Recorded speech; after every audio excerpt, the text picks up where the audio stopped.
భారత్ అలాగే ఆఫ్ఘనిస్తాన్ జట్ల మధ్య జరిగిన 3 టీ20ల మ్యాచ్ అనేది జూన్‌లో జరగబోయే టీ20 వరల్డ్ కప్ సిరీస్‌కు ముందు ఆఖరి టీ20 సిరీస్ అని చెప్పొచ్చు. ఎందుకనంటే ఆ తర్వాత టెస్ట్ మ్యాచ్‌లు, వన్ డే మ్యాచ్‌లు, ఐపీఎల్ తప్ప పెద్దగా టీ20 సిరీస్‌లు భారత జట్టుకు సంబంధించి ఏమీ లేవు.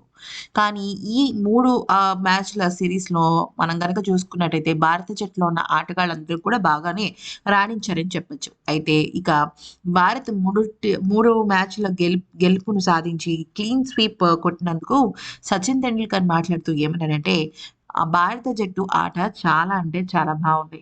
అయితే ముఖ్యంగా ఈ టీమ్ కాంబినేషన్ సీనియర్స్ అలాగే జూనియర్స్ సమ్మేళనంగా ఉండడంతో పర్ఫెక్ట్‌గా ఈ జట్టు అనేది టీ20కి సరిపడా ఉంది. రాబోయే టీ20 వరల్డ్ కప్‌కు ముందు ఈ సిరీస్ జరగడము, ఈ సిరీస్‌లో నూతన ఆటగాళ్ళందరూ కూడా చాలా బాగా రాణించడం భారత జట్టుకు ఒక శుభవార్త అని చెప్పాడు. ఇక ఆ తర్వాత వివిఎస్ లక్ష్మణ్ పేర్కొంటూ ఏమన్నారంటే, భారత జట్టు మూడవ టీ20 మ్యాచ్‌లో చాలా బాగా ఆడింది. అయితే నిజానికి క్రికెట్ అభిమానులందరికీ కూడా మూడవ టీ20 మ్యాచ్ చాలా మంచి మజాని తీసుకొచ్చింది.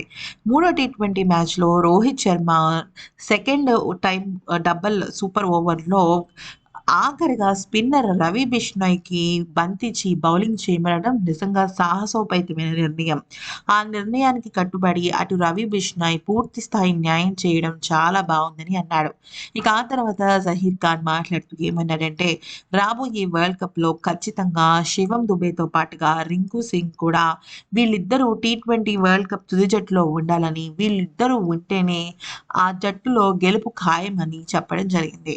మొత్తానికైతే మాత్రం మన భారత జట్టు ఆఫ్ఘనిస్తాన్‌పై గెలిచినప్పటికీ కూడా ప్రశంసల వర్షం కురవడమే కాకుండా వందల రికార్డులను బద్దలు కొట్టింది.